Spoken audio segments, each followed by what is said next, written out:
बनाइए दो format half of page के। Page number 94 question number 1।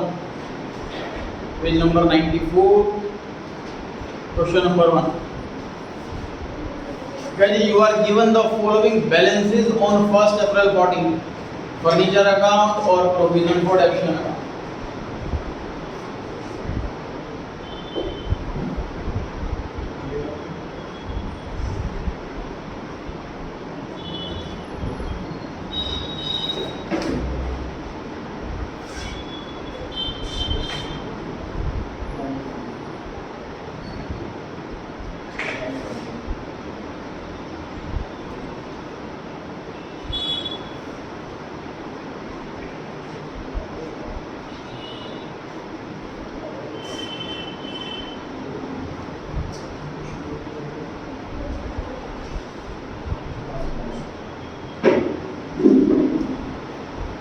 Purchase करते हैं तो टू बैंक और बैलेंस दिया होता है तो बैलेंस बीडी।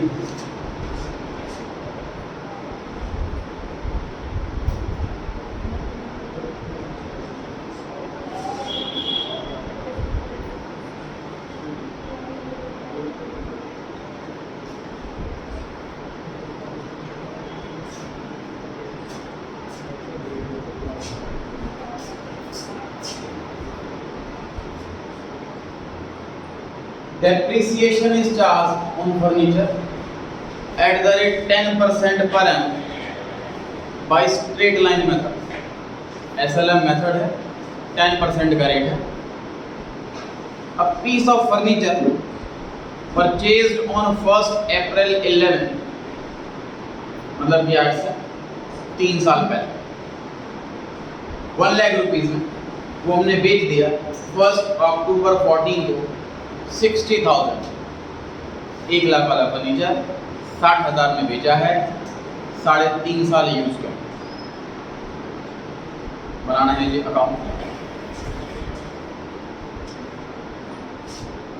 सर यूज करा है इसको 6 महीने, डेप्रिसिएशन तो लगाएंगे 6 महीने का। 1 अक्टूबर को बेचा है, मतलब अप्रैल से अक्टूबर तक उसको यूज करा, 6 महीने यूज करा फिर बेचा।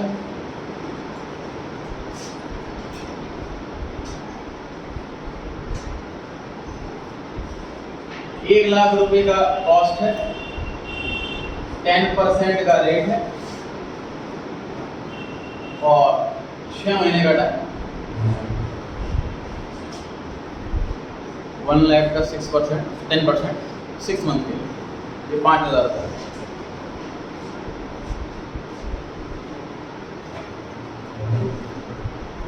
इतना नोट करने के बाद आगे नोट नहीं करना है।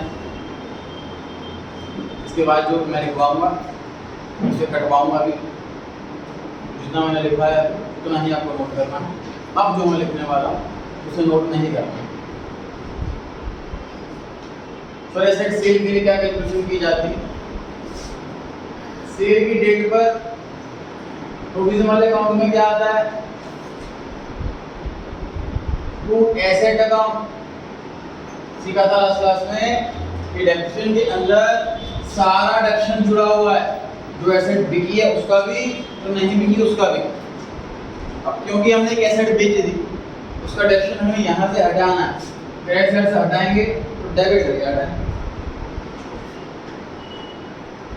अब निकालना है पे टोटल डेप्रिसिएशन मेरे को परचेज से लेके सेल तक का। 3.5 कैसे आया?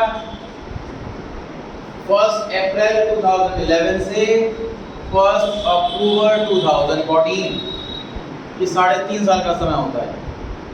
डेप्रिसिएशन लगाया हमने इसलिए 3.5 साल। 1 लाख का 10%, 3.5 ईयर्स।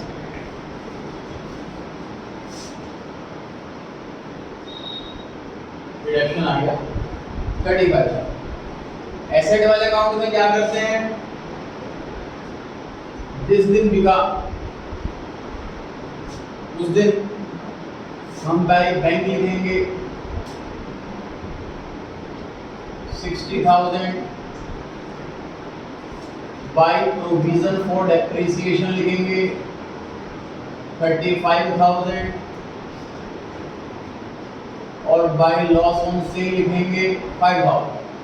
वही 1 लाख का फर्नीचर, इस पे डेप्शन लग गया 35, तो देखा जाए कितनी वैल्यू बची इसकी, 65 वैल्यू बची। 65,000 क्या आएगा, हम बेच रहे हैं 60,000 में, तो लॉस हुआ कि नहीं हुआ 5,000। टोटल फर्नीचर हमारे पास 5 लाख का था, 1 लाख वाला बेच दिया, तो कितना बच गया, 4 लाख वाला बच गया।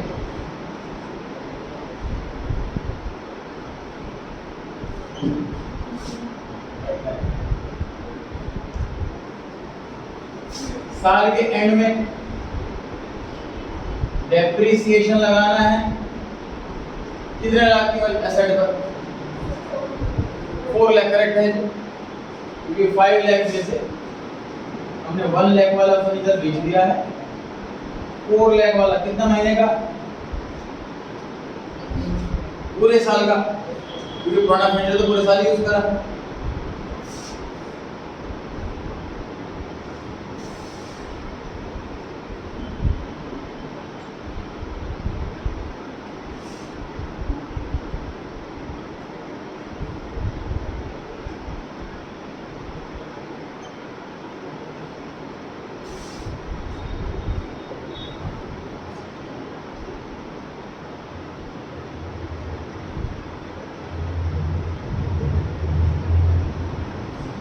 इतना पार्ट हमने लास्ट क्लास में सीखा था कि अगर क्वेश्चन प्रोविजन मेंटेन करना हो तो नॉर्मल मशीनरी अकाउंट में क्या चेंज आता है।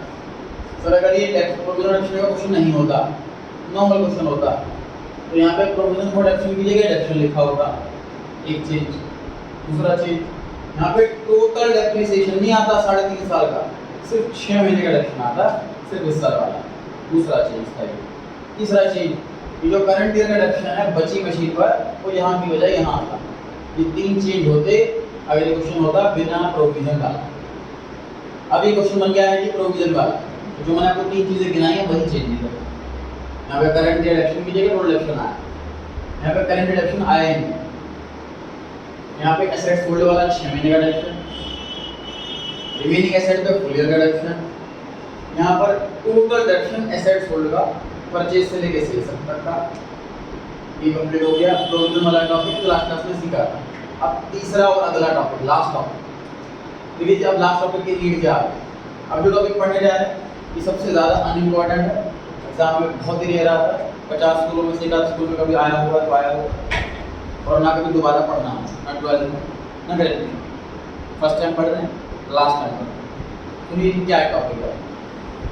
एक ऑथर का कहना है कि सब जब एसेट बेचते हैं, यहाँ पे कोई मशीन ले रहा हूँ, 5 लाख की मशीन थी, 60, 35, 5, 4, एक ऐसा करा खिचड़ी सी बगैर इधर आया पर एक एसेट बेची, यहाँ पर हमने बैंक लिख दिया, यहीं पर डेप्शन लिख दिया, यहीं पर लॉस लिख दिया। वो ऑथर का कहना है कि जो सेल वाला काम है ना, जिसकी अकाउंटिंग है, इसके एक सेपरेट अकाउंट खोलो और वहाँ दिखाओ कि कितने की मशीन है, कितने में बेची वगैरह वगैरह। यहाँ पे गंदगी मत लीजिए। उसके लिए क्या चाहिए डिसाइड हुआ, इन सब चीजों की जगह सेपरेट अकाउंट खोला जाए बाय मशीनरी डिस्पोजल अकाउंट, और इसमें लिख दिया जाए 1 लाख कितने की मशीन थी। अब सोचो तो इस अकाउंट के अंदर सिर्फ 3 चीजें लिखी हैं। To balance BD 5 lakh, starting में 5 लाख का फर्नीचर है, बाय डिस्पोजल 1 लाख। अब क्वेश्चन में फंड है तो फंड डिस्पोजल बन जाएगा। 1 लाख का बिक गया, मुझे डिस्पोजल 1 लाख, 4 लाख का बच गया और बैलेंस था, सिर्फ 3 आइटम। अभी साफ सुथरा अकाउंट बन गया। समझ आ रही है बात। फर्नीचर अकाउंट की जगह ये भी ट्रांसफर होगा फर्नीचर डिस्पोजल अकाउंट। और देखिए डिस्पोजल अकाउंट बनेगा कैसे, furniture disposal account. Furniture account के क्रेडिट में लिखा है बाय फर्नीचर डिस्पोजल, तो यहाँ पे किस साइड लिखा होगा, debit side.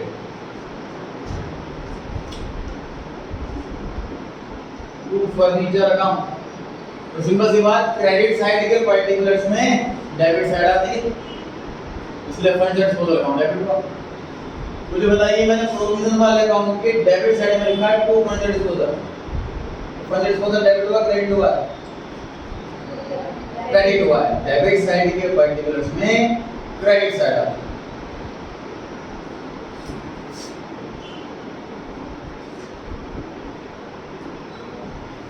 By provision for appreciation,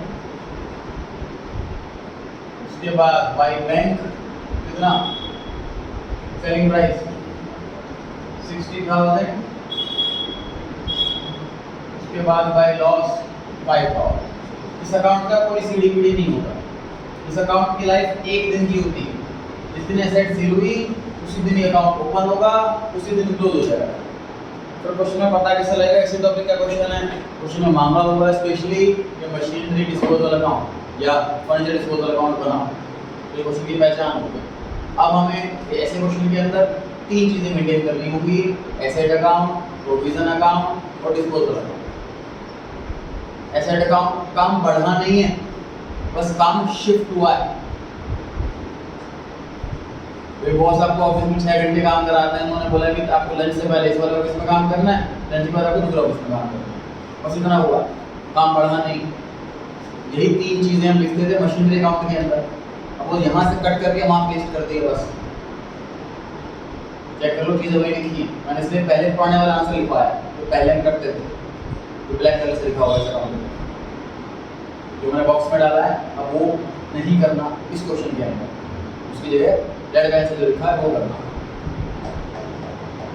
अब नोटिंग करना चालू करें। डॉट हो गया। इसमें आपको बॉक्स के अंदर वाला नोट नहीं करना है, बाकी सब नोट करना है। रेड वाला भी यहाँ पर फंड डिस्पोजल अकाउंट नाम लिखना है और इसको पूरा ठीक हो जाएगी। डॉट हो गया।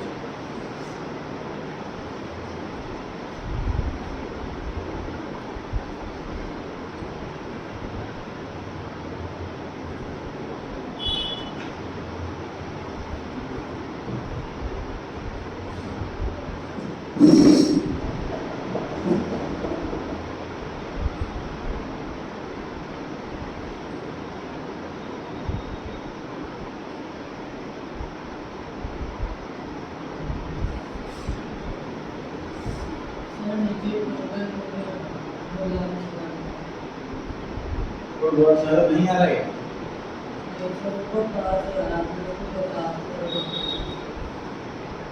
हाँ ठीक है।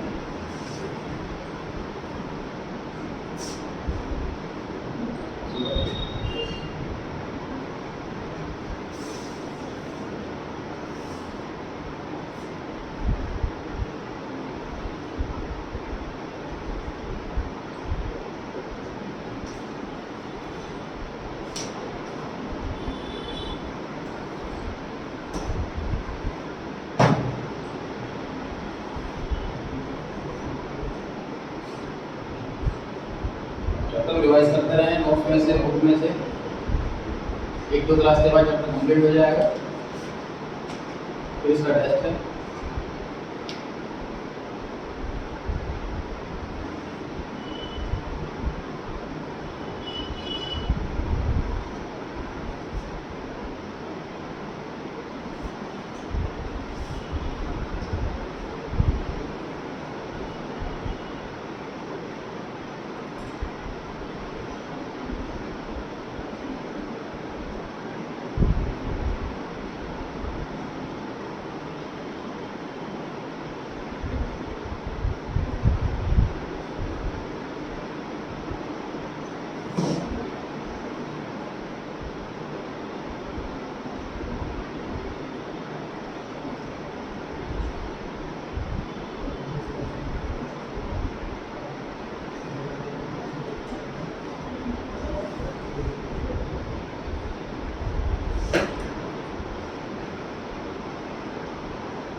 नोट कर लिया हो तो क्वेश्चन दोबारा रीड करें, सॉल्यूशन दोबारा देखें।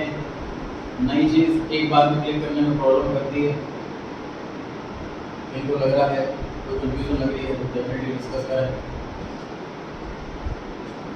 क्वेश्चन 2 ही है इसके नोट्स में क्योंकि अनइम्पॉर्टेंट टॉपिक है, इम्पॉर्टेंट तो डेफिनेटली ज़्यादा क्वेश्चन लगता है।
फॉर्मेट बनाइए, 3 फॉर्मेट आगे क्वेश्चन के लिए इसी साइज की।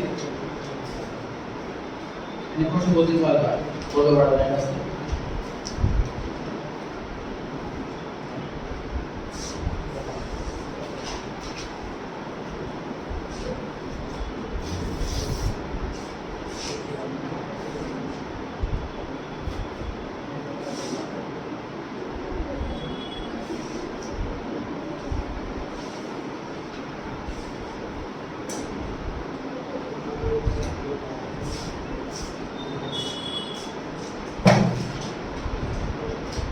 ऐसे टॉपिक को स्ट्रॉन्ग करने का तरीका यही है, एक दो क्वेश्चन कर लो, पहले देख कर लो। क्वेश्चन देखना, देखा, लिखने की कोशिश करी, नहीं समझ आया कौन सा अमाउंट लिखना है, सॉल्यूशन में देखा तो क्लास में कराया गया था, तो रिकॉल करने की कोशिश करी कि 6 वाला अमाउंट ऐसे आया था, फिर कर लिखा उसको।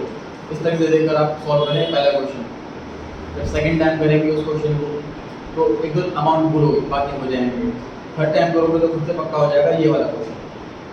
फिर उसके बाद आपको केस के वाला बुक एडजस्टमेंट करने हैं, फिर एक्सरसाइज। इस सीक्वेंस से करें, मतलब ऐसे टॉपिक में एक्सपेक्टेशन ना रखें कि पहले ही बार में आपसे कर पे क्वेश्चन हो जाए। जनरली क्या होता है, फर्स्ट टाइम क्वेश्चन करने बैठने नहीं हो पा रहा तो छोड़ देते हैं, कोई नहीं रहा मेरे से टफ टॉपिक है। इसका सोल्यूशन यही है, एक दो बार में देखते होगा फिर अपना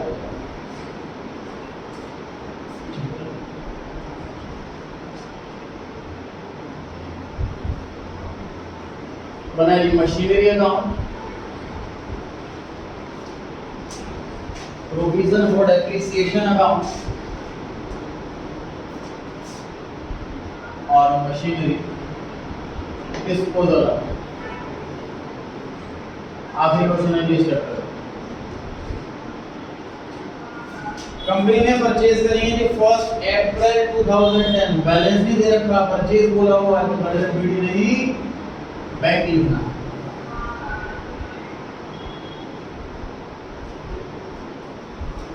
उसके बाद 1 अक्टूबर 2010, 6 महीने बाद additional plant was purchase costing 50,000।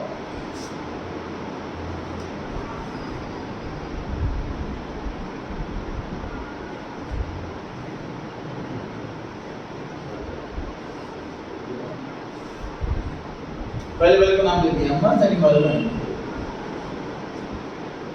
1 अक्टूबर 2011, एक साल के बाद प्लांट जो कि परचेज किया था 1 अप्रैल को, मतलब कि M1 having become obsolete. Obsolete मतलब आउटडेटेड, पुरानी नहीं होगी, पुरानी तो अगले दिन ही हो जाएगी। आउटडेटेड मतलब वो टेक्नोलॉजी आउटडेट हो गई है, इसलिए मशीन बेकार हो गई। Was sold for 40,000।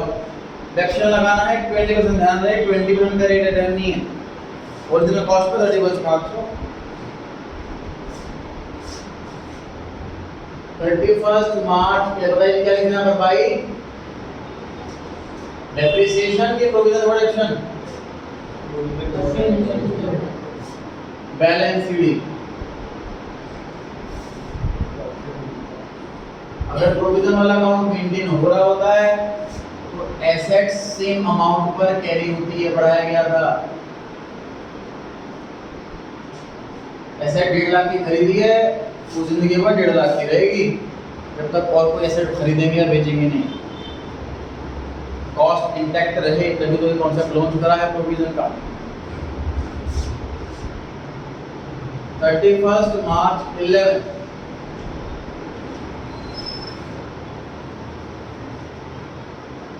Bye debit account M1 M2 M1 पर आ जाते हैं सर 1 लाख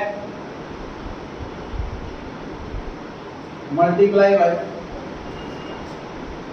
20/100 20,000 हो गया।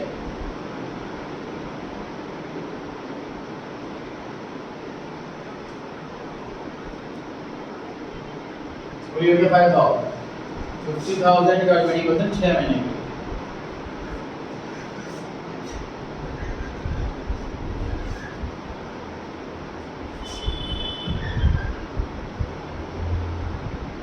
साल खत्म बैलेंस शीट।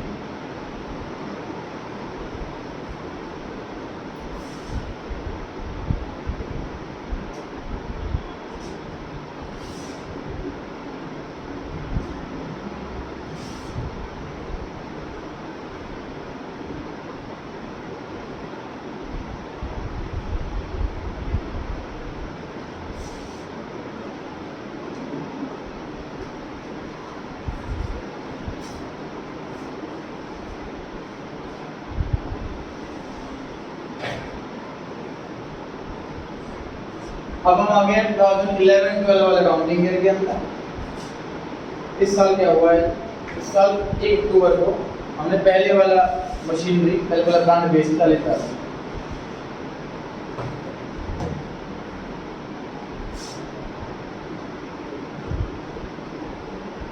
यूज करके बेचा। कैसे लगाएंगे, पहले 1 लाख रुपए के प्लांट है, 70% का रेट है और 6 महीने का टाइम। अक्टूबर तक 1 अक्टूबर तक 6 महीने यूज करा, उसके बाद बेचा। प्रोडक्शन लगेगा 6 महीने।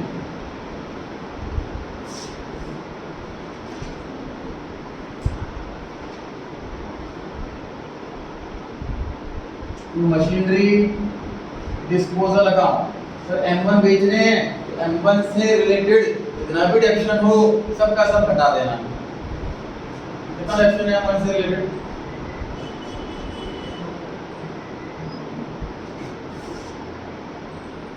कैपिटल लास्ट ईयर 20,000 था, इस साल 10,000। प्रोडक्शन M1 का 30,000 लिखा भी है नोट्स के अंदर। यहाँ पर जो टू एसेट अकाउंट के अंदर अमाउंट आता है वो कौन सा अमाउंट आता है, परचेज से लेकर सेल्स तक का टोटल है।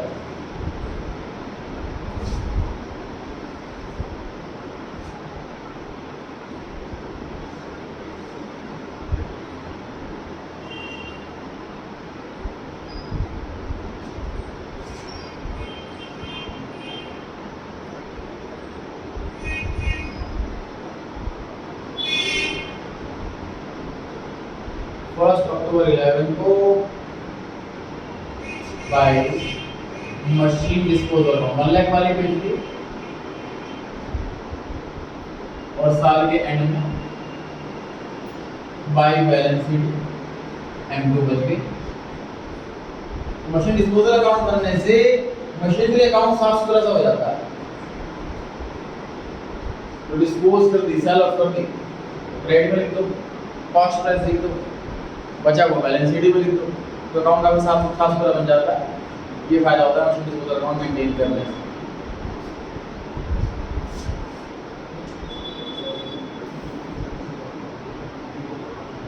मशीनरी अकाउंट बन रहा है बाय मशीन डिस्पोजल 30,000। 1 लाख की मशीनरी है, इसमें एक्शन लग चुका है 30,000, दिखा जाए इसकी वैल्यू रह गई 70,000। कितने में बेचा है हमने,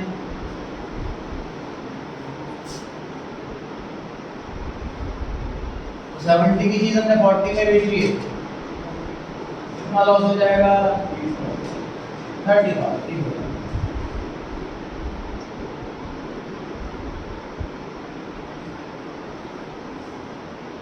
ये अकाउंट काफी इजी टू अंडरस्टैंड है। मशीन डिस्पोजल अकाउंट, इसको प्रिंट आउट निकाल कर किसी को दिखाएंगे तो आराम से समझ में आ जाएगा कि अच्छा 1 लाख की मशीन थी, अच्छा उसका प्रोडक्शन 30,000 था, 40,000 में बेची है, किसका लॉस हो गया। और इस अकाउंट के अंदर सिर्फ और सिर्फ उसी एसेट की चर्चा हो रही है टू बी की, मिक्स नहीं कर रहा है, खिचड़ी नहीं पका रहा कि जो पुरानी थी वो भी, जो बच गई वो भी, सब कुछ मिक्स नहीं है इसके अंदर।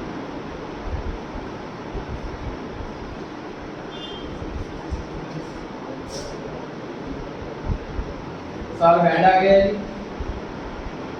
रैशन किस पे लगाएं, M1 के M2? M1 तो बिक गया सर, M2 पे तो लगाएंगे। कितने महीने का? पूरे साल का सर।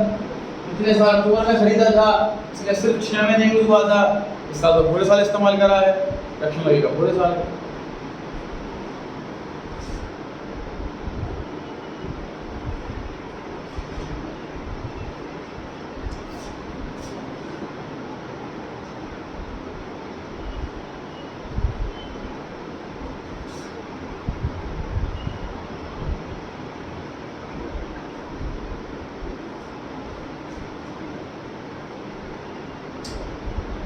इस अकाउंट की लाइफ एक दिन की, दोनों साइड डेट आएगी, सेल वाली डेट, कोई सीडी नहीं कोई बीडी नहीं। ओपनिंग बैलेंस, सेल की प्रोडक्शन निकालते हैं हम। प्रोडक्शन निकाला जाता है साल में 2 बार, एक सेल की डेट और दूसरा ईयर एंड की डेट। मैं निकाला मैंने सेल की डेट पर, मैं निकाला ईयर एंड की डेट पर। यहाँ पर सिर्फ एक ही बार निकाला, ऐसा क्यों? क्योंकि सेल नहीं हुई। 2010-11 था, पहला साल का क्वेश्चन था, में से एक ही बार निकाला 31 मार्च, इसे नहीं हुई थी, रिडक्शन का ब्रेक था। मशीन बिक गई, रिडक्शन टोटल हटा दो यहाँ से, क्रेडिट में हटा तो डेबिट कर दिया, मैं डेबिट जुड़ा हुआ था, हटा तो क्रेडिट कर दिया था, जहाँ से हटाना उसके अपोजिट साइड में बिठा दो।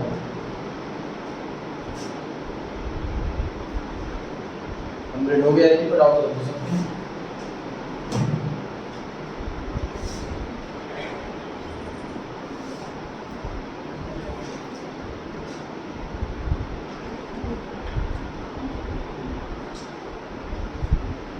बुक में 4 रजिस्ट्रेशन है, 19 से 22, और एक्सरसाइज में 3 क्वेश्चन है, 25, 26, 27।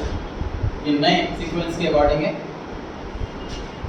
पुराना एडिशन है आपके पास, 1-2 क्वेश्चन आगे पीछे मिलेंगे, और अलग ऑथर की बुक है तो टॉपिक की हेडिंग से आपको पहचानना है कौन सा टॉपिक के क्वेश्चन।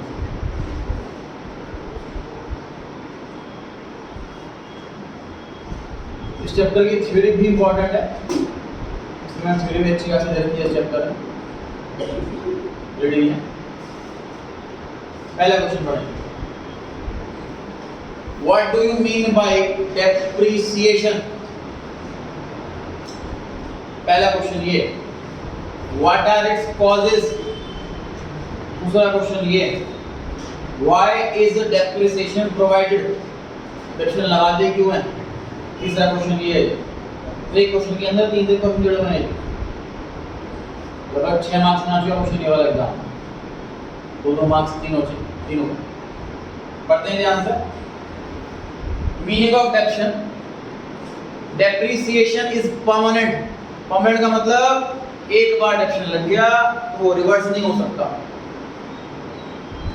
एक चीज पुरानी हो गई तो वापस से नहीं की जा सकती, परमानेंट है। कंटिन्यूइंग, लगातार पुरानी होती जाएगी ऐसे। ग्रेजुअल डेप्शन मतलब कि एक एक करके, एक साल बाद हो, एक साल बाद हो, एक साल बाद हो। Reduction in the book value of fixed assets due to normal wear and tear. इसकी हिंदी होती है रख रखाव। चीज़ों को बार बार उठाएंगे रखेंगे, चीज़ को उठाएंगे रखेंगे तो चीज़ घिसेगी, उसकी वजह डाउन होगी। पैसेज ऑफ टाइम, समय बीतने के साथ यूज ना भी करें अगर आप एसेट को ला करके रख दें बस, तो भी जैसे जैसे टाइम पुराना होता जाएगा एसेट की वैल्यू डाउन होती जाएगी। ऑब्सोलेंस मतलब कि आउटडेटेड, ऑब्सोलेट वर्ड इसी से बना है। और एनी अदर सिमिलर कॉज, या कोई भी वजह हो सकती है, टूट फूट हो गई, कोई खराबी आ गई, जंग लग गया। Point number 2, some of the different definitions are depreciation is a gradual decrease in the value of an asset from any cause. कोई भी एक डेफिनेशन, लेंथ बढ़ाने वाली बात है, जितना लेंथ बढ़ानी उतना आराम से लिख सकते हैं लंबा। Third point, it's a permanent and continuous diminution the quality, quantity और वैल्यू। क्वालिटी घटे या क्वांटिटी घटे। Next, fourth point, depreciation represents loss और डिमिनिशन मतलब reduction, downfall in the value of an asset due to wear and tear, obsolescence, passage of time और permanent fall in the market. तो अलग अलग author की अलग definition है, जो आपको पसंद है वो लिख लें।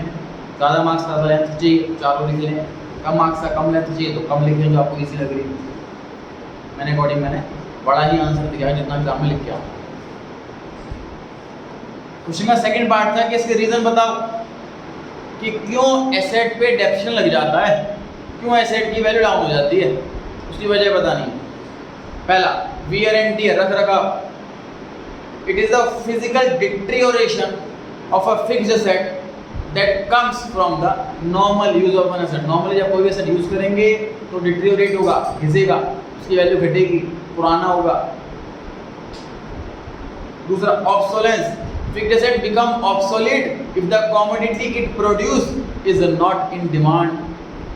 जो आइटम हम बना रहे हैं अब उसकी डिमांड ही नहीं है, तो अब वो कंपनी बंद हो रही है, अब वो मशीन बंद हो रही है।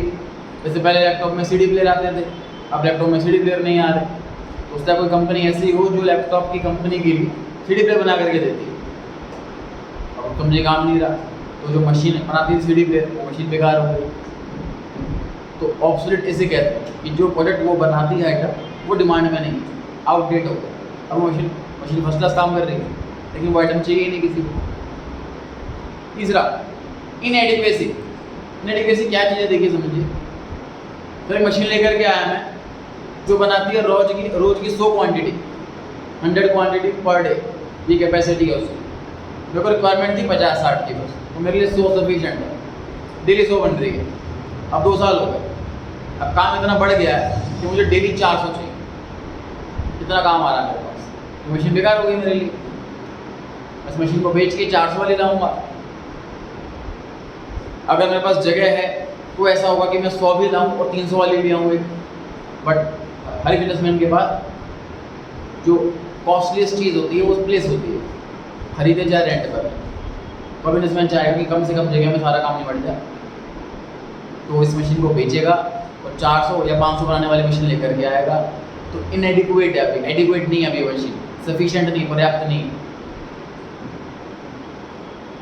समझ आ रही है जी बात। फ़ोन लेकर आए, मान लीजिए इसमें हार्ड डिस्क लिमिटेड है, एक्सपेंशन का ऑप्शन नहीं है, भर जाती है, ज़्यादा काम बढ़ रहा है, इनएडिक्वेसी वाला पॉइंट आ गया। ठीक है। Fourth point, passage of time, पुराना हो गया, टाइम बीत गया। कुछ चीज़ें क्या होती हैं सर, वो टाइम के हिसाब से खरीदी जाती हैं। जैसे कि पेटेंट्स खरीदे जाते हैं टाइम के हिसाब से, 3 इडियट्स, उर्दू कामड़ू।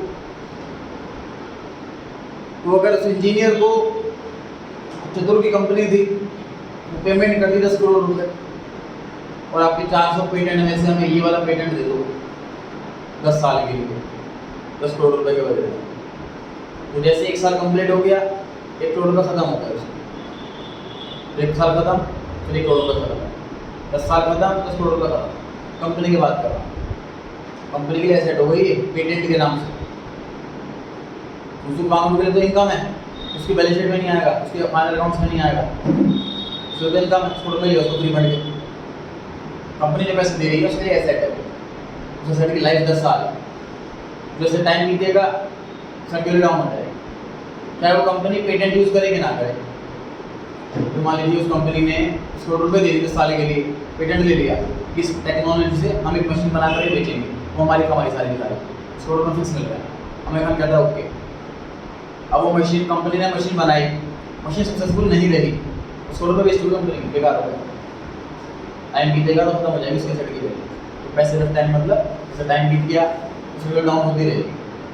वो आइटम लीज पर लेते हैं, लीज पर कैसे लेते हैं सर, तो फैक्ट्री के लिए मेरे को ज़मीन चाहिए थी बहुत बड़ी सी, तो किसी एरिया में ज़मीन पसंद आ गई मेरे को, मैं ओनर के पास जाता हूँ कि कितने की ज़मीन दोगे, तो कहता है 10 करोड़ रुपये की ज़मीन। तो मैं कहता हूँ मेरे पास 3 करोड़ रुपये हैं, अब 3 करोड़ रुपये मुझसे ले लो, तो 15 साल के दो मुझे ज़मीन वाली, 15 साल में। इसे बोलते हैं lease hold property, long term rent agreement समझ लो। मतलब मैं ऐसा नहीं चाहता कि मंथली रेंट दूँ, मैं ज़रूर नहीं चाहता। उसमें क्या होता है, उसमें ये होता है कि 3 महीने बाद, 1 साल के बाद, 2 साल के बाद जब एग्रीमेंट पूरा होगा तो ओनर खाली करवा सकता है। ठीक बात है। और मेरे पास 3 करोड़ रुपये है, वो खाली क्या करूँगा, वेस्ट जाएंगे मेरे लिए, मुझे और कोई ऑल्टरनेटिव नहीं है पैसे को यूज़ करने, तो मैं चाहता हूँ। इनफैक्ट ये फ्लैट्स में भी चल रहा है, आसपास लोकल में भी काफ़ी जगह चल रहा है, किसी के वो घर में होता है आइडिया हो, इसका फ्लैट रेंट पर लेते हैं लोग। उसकी जगह ऑल्टरनेटिव आ गया है कि लैंडलॉर्ड को 10 लाख रुपये दे दो, बिना रेंट के, जब तक मन करे, जब मन खत्म हो जाए पैसे वापस दे दो। उसके 2 फायदे। पहला फायदा, तो मान लीजिए मेरे पास 10 लाख रुपये रखे हुए हैं, मैं क्या करूँगा, उस पैसे को एफडी करूँगा बैंक में, इंटरेस्ट नाम की इनकम होगी, टैक्स जाएगा। मैं किसी को रेंट दूंगा, उसकी रेंट नाम की इनकम होगी, उसको इनकम पे टैक्स देना पड़ेगा। ठीक बात है। तो क्या करूँगा, मैं 10 लाख रुपये देता हूँ उसको, तो वो उस पैसे का जो मर्जी करे, लोन चुकाए अपना, उसकी एफडी करे, जो मर्जी करे उस पैसे, वो उसकी एड। मुझे इंटरेस्ट पे टैक्स नहीं देना पड़ा, उसको रेंट की इनकम पे टैक्स नहीं देना पड़ा। मुझे लगेगा मुझे कुछ फ्री में रेंट पे, बिना रेंट की जगह मिल रहने के लिए, ऐसा भी चल रहा है। क्या लीज होल्ड वाली आइटम की वैल्यू खत्म हो जाती है, कॉपीराइट पेटेंट की वैल्यू खत्म हो जाती है, इसमें लिखा हुआ है नेक्स्ट पढ़ना, passage of time. Depletion, depletion क्या होता है सर, इकोनॉमिक्स में पढ़ेंगे 12th क्लास में, उसमें बहुत डिटेल में एनवायरनमेंट चैप्टर के अंदर। देखिए जो रिसोर्सेज होते हैं सर हमारे पास, नेचुरल रिसोर्सेज, वो 2 टाइप के होते हैं, रिन्यूएबल और नॉन रिन्यूएबल। रिन्यूएबल जो ऑटोमेटिकली रिन्यू होते रहते हैं, अपने आप रिन्यू होते रहते हैं, और नॉन रिन्यूएबल जो रिन्यू नहीं होते।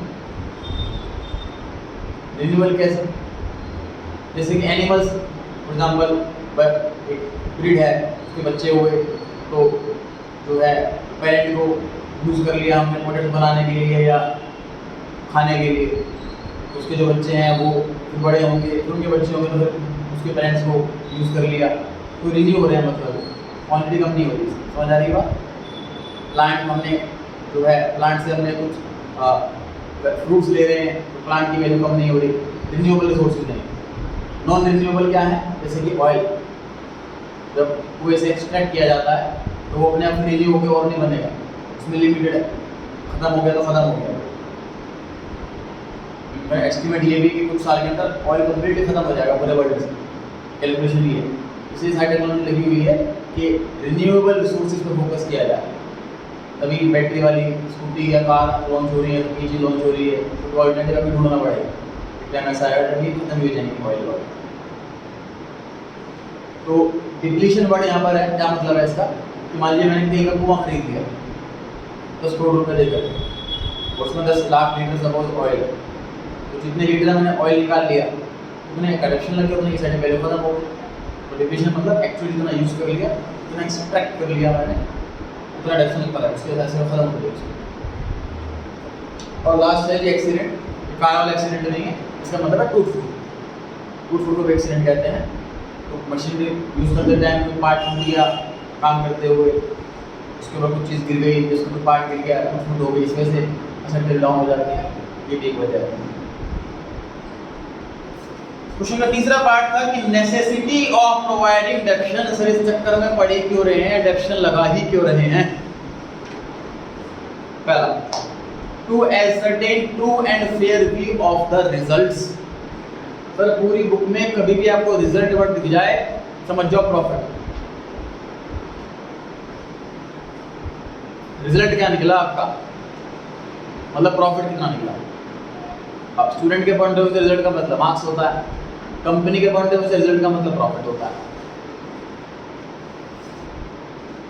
तो प्रॉफिट लॉस सही कैलकुलेट होगा, कैसे कैलकुलेट सही होगा देखिए। सर मैं रॉ मटेरियल 10 लाख रुपए का ला रहा, गुड्स बनाए, 11 लाख में बेच दी, 1 लाख रुपए कमा लिए। ये दिख रहा है आपको 1 लाख, एक्चुअली 1 लाख से कम प्रॉफिट है। कोई मशीनरी तो घिस रही है, मशीन में गुड्स बना रहा हूँ, मशीन की वैल्यू डाउन हो रही है, तो सही प्रॉफिट तब निकलेगा, डेप्शन तो लगाऊंगा मैं, और तब सही तब निकलेगा। इसलिए कह रहा है कि true and fair view, correct profit loss तभी निकल पाएगा जब डेप्शन भी हम अकाउंट्स में लिखेंगे। दूसरा, to present true and fair view of financial position. Financial position का मतलब बैलेंस शीट होता है सर, साल के एंड में बनाई जाती है बैलेंस शीट, साल के एंड में कितना बैलेंस बचा। तो सुनिए, अगर हम डेप्शन नहीं लगाएंगे तो 10 लाख रुपए की मशीन 10 लाख रुपए की ही रहेगी जिंदगी भर। अब सोचो, मान लो उसका 8वां 9वां साल चल रहा है मशीनरी का, ऑलमोस्ट खत्म होने की कगार पे है, तो फिर 10 लाख रुपए लिख रहे हैं हम अपने अकाउंट्स के अंदर, गलत है, इन्वेस्टर मिसलीड होंगे उससे। तो एसेट्स को भी अपनी करेक्ट वैल्यू पे दिखाने के लिए भी डेप्शन जरूरी है। तीसरा, to ascertain true and fair view of cost of production. Sir अभी हमें क्या लगता है सामान खरीदा बेचा काम खत्म, ऐसा नहीं होता। प्रैक्टिकल लाइफ में क्या होता है, टेंडर इशू होते हैं। कोई कंपनी है, उसको प्रोडक्ट्स चाहिए, तो वो अपना टेंडर इशू करेगी ऑनलाइन कि हमें ये वाले आइटम चाहिए, ये वाली क्वालिटी चाहिए।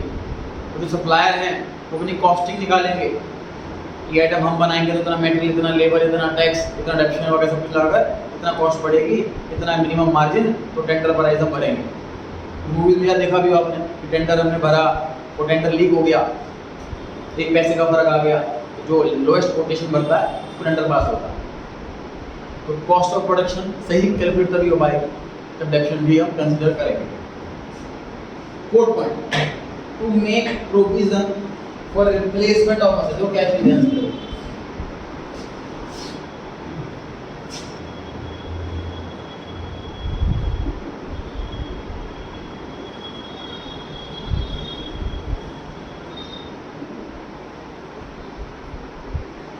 तो जनरली क्या होता है, जब घर में भी डैडी की सैलरी सपोज 50,000 रुपये है, तो लगभग 50,000 रुपये खर्च भी हो जाता है, पता नहीं लगता काम। अब उनकी पेंशन कट रही है सपोज 5,000 रुपये महीने की, उन्हें 45 मिल रहे हैं आदमी, तो 45 में खर्चा चल जाएगा, 5,000 रुपये सेव हो रहे हैं, वो अच्छी चीज़ें सेव हो रहे हैं, ताकि जब उनकी सैलरी बंद हो जाएगी तो उनकी पेंशन चालू हो जाएगी। समझ आ रही है बात? तो ऐसा होता है बिजनेसमैन के साथ, सेलिंग नहीं होती, प्रॉफिट होता है उसका। अब बिजनेसमैन क्या सोचता है, या 10 लाख रुपए की मशीन में आज तो ले आया, लोन लेकर कहीं ना कहीं से पैसे अरेंज करके किसी ना किसी तरीके से मैं ले आया, लेकिन जब ये मशीन 8-10 साल के बाद बेकार हो जाएगी, उस टाइम मशीन का पैसा कहाँ से अरेंज कर पाऊंगा, पता नहीं लोन मिलेगा नहीं मिलेगा, प्रॉफिट मेरे पास टाइम पैसा होगा नहीं होगा, तो टेंशन आज से लगी रहेगी। अभी किसी ओला कैब वाले से बात हुई, वो भी कहता है जी पैसे नहीं जोड़ते हैं, इतने भी कमाई उसमें से पैसे जोड़ते हैं 10-20 हज़ार रुपये महीना इस चीज़ के लिए, नई कार लेने के लिए, क्योंकि हम कार को डेली चला रहे हैं सुबह से शाम तक, इस पर डेप्शन 4 गुना लगता है। क्योंकि नॉर्मल कार इंसान चलाता है भाई, एक दिन में ऑफिस से आ रहा है, बस घूमने चला गया 2 बार, लेकिन ओला वाला सुबह से शाम तक चला रहा है। और CNG की सीएनजी लगाने से कार की वैल्यू आधी रह जाती है, वैसे पेट्रोल या डीजल की बजाय CNG की वजह से कार की वैल्यू वैसे आधी रह जाती है। उनको टेंशन रहती है कि हमने कार अभी तो खरीदी किसी तरीके से, लेकिन 4-5 साल के बाद ये कार बेकार हो जाएगी, तो नई कार लेनी पड़ेगी, तो पैसा कहाँ से आएगा, जोड़ते हैं किसे पैसा हो। ठीक है, अब देखो डेप्शन क्या फायदा कर रहा है। अगर मैं डेप्शन नहीं लगाता, प्रॉफिट 1 लाख आ रहा है, प्रोप्राइटर को दिखेगा 1 लाख का प्रॉफिट है, 1 लाख की ड्रॉइंग कर ले जाएगा, पैसे खर्च कर लेगा। अब मैं इसमें डेप्शन नाम का खर्चा लिख दूँ 20,000, तो प्रॉफिट प्रोप्राइटर को दिखेगा सिर्फ 80,000, ड्रॉइंग करेगा वो सिर्फ 80,000, तो 20,000 रुपये दुकान में ही रह जाएगा, जुड़ता रहेगा हर साल। जितना डेप्शन लगता रहेगा हर साल, उतना पैसा जुड़ता रहेगा दुकान में हर साल। देखो डेप्शन लगाने से कोई कैश तो नहीं जा रहा, depreciation is a non cash expense, सिर्फ बुकिश दिख रहे हैं, खर्चा हो गया 20,000 डेप्शन कराऊंगा बस, इसको पैसे नहीं देने। लेकिन इस वजह से प्रॉफिट कम हो गया तो तुरंत कम हो जाएगा, तो कहीं ना कहीं पैसा बच जाएगा दुकान के अंदर, पैसा जुड़ता रहेगा। तो जहाँ तक टोटल एसेट के बराबर डेप्शन लग जाएगा, उतना पैसा जुड़ जाएगा, तो नई मशीन खरीद पाएंगे। तो ये फायदा है replacement of asset. Next, to comply with legal requirements, sir law कहता है और डेप्रिसिएशन लगाने की एक वजह ये भी है कि अपनी मर्जी थोड़ी ना है कि मन है तो लगा दो वरना नहीं, कंपलसरी है लगाना, लॉ कहता है जरूरी लगाना। डेप्रिसिएशन लगाए बिना अकाउंट इनकम्प्लीट है। लास्ट पॉइंट ये कह रहा है to comply with legal requirement. Next में प्रॉफिट और loss on sale. Sir 1 crore की मशीन खरीदी थी 5 साल पहले, अब उसको बेची है 98 लाख में। अगर मैं डेप्रिसिएशन ना लगाऊं तो लॉस दिखाएगा ये 2 लाख का। खरीदी 1 करोड़ की, बेची 98 लाख में, 2 लाख का लॉस। लेकिन 2 लाख का लॉस एक्चुअल में है नहीं है, तो 5 साल की उसमें तो कर ली। तो सही प्रॉफिट लॉस अगर हम निकालना चाहते हैं इसका तरीका है डेप्रिसिएशन लगाओ। 1 करोड़ को डेप्रिसिएट करो डेप्रिसिएशन से, उसके बाद जो नेट वैल्यू बचे उसे कंपेयर करो सेलिंग प्राइस से, तो सही प्रॉफिट लॉस आएगा। प्रॉफिट लॉस सही निकालना है, ये भी एक वजह है डेप्रिसिएशन लगाने।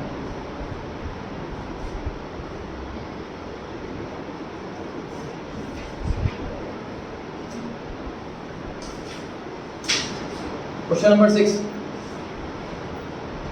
तो पढ़ लिए थे हमने। इसमें लिखा हुआ है कि explain the merits and demerits of SLM and WDV. तो क्वेश्चन नंबर 6 में 4 क्वेश्चन है। 4 क्वेश्चन कैसे हैं इसके अंदर? एसएलएम का मेरिट पहला क्वेश्चन, एसएलएम का डीमेरिट दूसरा क्वेश्चन, डब्ल्यूडीबी के मेरिट्स तीसरा क्वेश्चन, डब्ल्यूडीबी के डीमेरिट्स चौथा क्वेश्चन। 4 क्वेश्चन मिलकर एक क्वेश्चन बना हुआ है। पहले एसएलएम के मेरिट्स ही फायदे तारीफ करनी है एसएलएम मेथड की। पहला बहुत सिंपल है, दूसरा डेप्रिसिएशन कैलकुलेट करना बड़ा आसान है, तीसरा इसकी वैल्यू बिल्कुल जीरो हो जाती है साल के एंड में, लाइफ के एंड में असेट वैल्यू जीरो हो जाती है।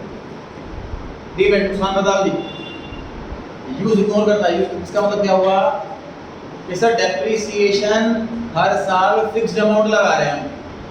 सपोज 1 लाख रुपए हर साल, होता है साल ओवर टाइम कर रहा हो, मशीन डबल यूज हुई है, होता है साल कोविड का लॉकडाउन था, मशीन यूज ही नहीं हुई है।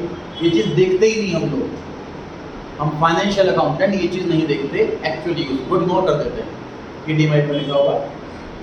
दूसरा, total charges repair and depreciation in later year is more as compared then earlier year. Normally खर्चा बढ़ता रहता है रिपेयर का और डेप्रिसिएशन बराबर रहता है।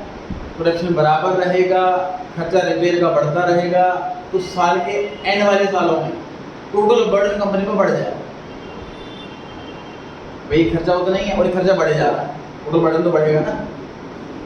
तीसरा, इंटरेस्ट ऑन कैपिटल का कोई कैलकुलेशन नहीं लेके चलता है। ये भी एक मेथड होता है डेप्रिसिएशन निकालने का। देखिए अभी तक हमने इस चैप्टर के अंदर देखिए, जैसे कोई कार लेते हैं, समझिए इस चीज को, 10 लाख रुपए की हमने कार खरीदी, अब उसमें कैलकुलेशन लगाएगा ना खर्चों की। उसमें मान लीजिए कार का इंश्योरेंस का खर्चा आ जाएगा, पार्किंग का खर्चा आ जाएगा, मेंटेनेंस का खर्चा आ जाएगा, सर्विस का खर्चा आ जाएगा, जब जाएंगे पेट्रोल का खर्चा आ जाएगा। ये खर्चे दिख रहे हैं साफ साफ। और खर्चा डेप्रिसिएशन का खर्चा, डेप्रिसिएशन सेट डाउन होती है उसके कार की वैल्यू, ये खर्चा ये भी। एक खर्चा और है इंटरेस्ट। 10 लाख रुपए की हमने कार खरीदी, तो 10 लाख में कहीं और इन्वेस्ट करता, तो वहाँ से इंटरेस्ट भी आता, उससे थोड़ा नुकसान हो रहा है। तो इंटरेस्ट वाला पॉइंट हमने इस चैप्टर में कहीं कंसिडर नहीं करा। एसएलएम भी नहीं कंसिडर करता, डब्ल्यूडी भी कंसिडर नहीं करता। इंटरेस्ट ऑन कैपिटल नाम से एक अलग मेथड आता है, वो कंसिडर करता, वो हमारे कोर्स के अंदर नहीं।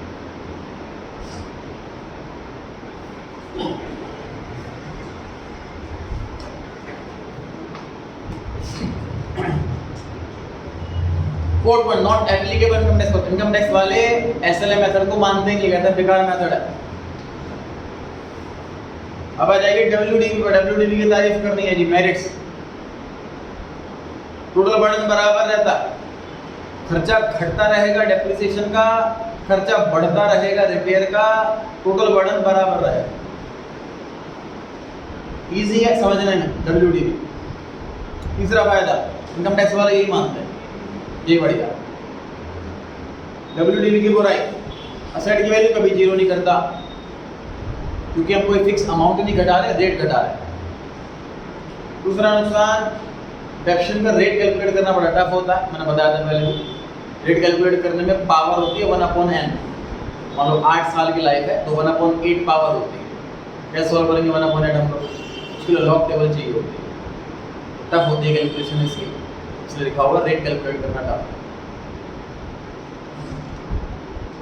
7th क्वेश्चन में कहा है कि फॉर्मूला बताओ डेफिनेशन निकालने का, तो कॉस्ट माइनस स्क्रैप डिवाइड वाला इजी है। 8th क्वेश्चन, अमोर्टाइजेशन किसे कहते हैं? डेप्रिसिएशन और अमोर्टाइजेशन दोनों सेम है, इसी का पढ़ रहे हैं आप भी। डेप्रिसिएशन और अमोर्टाइजेशन दोनों वर्ड सेम है, छोटा सा फर्क है। क्या फर्क है? डेप्रिसिएशन वर्ड यूज करते हैं उन असेट्स के लिए जो टेंजिबल, इनको देख सकते हैं, छू सकते हैं। अमोर्टाइजेशन वर्ड यूज करते हैं उन असेट्स के लिए जो इंटेंजिबल, इनको देख नहीं सकते, छू नहीं सकते। पेटेंट, गुडविल, कॉपीराइट, ट्रेडमार्क, इन आइटम्स पे डेप्रिसिएशन के लिए हम अमोर्टाइजेशन वर्ड यूज करते हैं। बिल्डिंग, मशीन, फर्नीचर, इन एसेट्स के लिए डेप्रिसिएशन वर्ड यूज करते हैं। सिर्फ इतना फर्क है, बाकी दोनों चीजें same. Question number 9, scrap value किसे कहते हैं? एक्सपेक्टेड लाइफ के बाद जब उसे बेचेंगे तो क्या पैसा मिलेगा, उसे स्क्रैप वैल्यू कहते हैं। 10th क्वेश्चन, डेप्रिसिएबल कॉस्ट किसे कहते हैं? जो हमारे फॉर्मूले का न्यूमरेटर होता है, कॉस्ट माइनस स्क्रैप, वो डेप्रिसिएबल कॉस्ट कहलाता है। एसेट डिस्पोजल अकाउंट किसे कहते हैं? जब एसेट बिक जाए तो उस सिचुएशन में एक सेपरेट अकाउंट बनाते हैं, उसमें एसेट की sale, selling price, cost price, depreciation, profit loss वो शो किया जाता है। 11th क्वेश्चन में सेकंड पार्ट, WTV मेथड किसे कहते हैं? एक्सप्लेन कर चुके हैं जी पीछे भी। थ्योरी कंप्लीट हो गई, न्यूमेरिकल कंप्लीट हो गया है। परसों फ्राइडे को इसके हम MCQ कवर करेंगे, मोस्ट प्रोबेबली खत्म हो जाएगा फ्राइडे को चैप्टर, मंडे को उसका टेस्ट होगा। रिवाइज करते रहें, डाउट्स वगैरह क्लास में लेकर के आएँ, चाहे किसी बुक के डाउट आज